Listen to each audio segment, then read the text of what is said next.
I'm still introducing myself to the parish. So I introduced myself to you last week, so this week I got to preach. This week we celebrate World Day of Vocations. So because everybody asks me and every other priest, what made you become a priest? I'm going to save you all the hassle of asking me that question by answering that question. Many people think that, God's calling is something that's very miraculous. Patrick.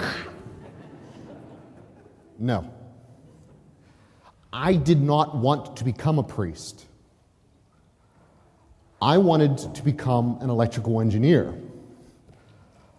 I grew up in a large family, as you know, and besides my one brother, I was the one that was going to go to school.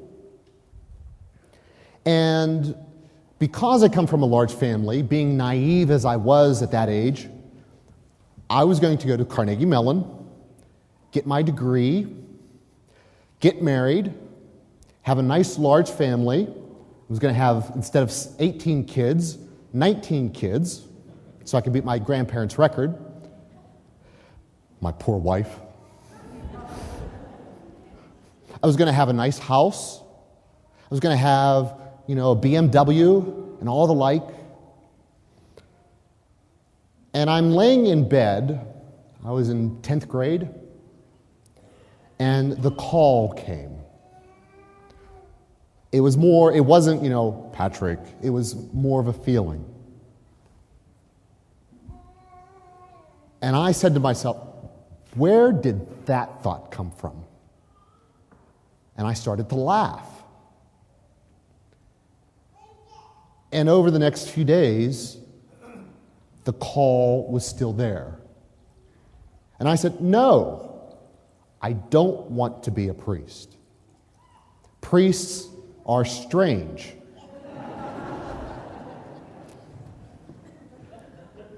I guess I fit the mold. And I kept arguing with God.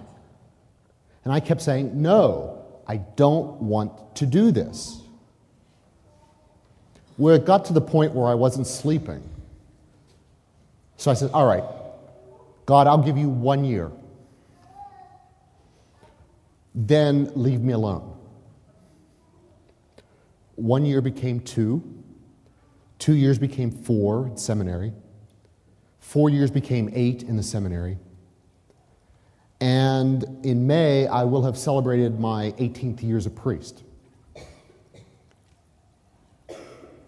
Even though there are days and there have been assignments that were not the easiest for me, I've never been so happy in my life. And the reason is because I'm doing what I'm supposed to be doing. All those years as a high school student, I was fighting God. And it was just making me more and more unhappy. But when I gave in and decided, all right, God, I'm going to do what you want me to do, that's when my life changed. It doesn't mean that, there are still days that why did I do this? I don't want to do this anymore. Can I have a 9-to-5 job? Deal with real people? But overall, I've been happy. And that's what a vocation is. If I say the word vocation to all of you, many people just think of priests, or maybe nuns, or brothers. But we are all called to a vocation. We are all called for a specific purpose in life. And that call may be as a priest or a sister or a brother, but it also may be as a married person. It may also be as a single person. Each one of us is called to proclaim the gospel. Each one of us is called to be God's servant. And we do it in our own way. I do it as a priest. Some of you do it as a married couple. Some of you do it as a single person. There's not one job that's better than the others. Even though some of my brother priests want to say, hey, I'm a priest, I'm better than you are. No. Each one of us does the exact same job, but we just do it in a different fashion. The crux of the matter, though, is sometimes we fight God.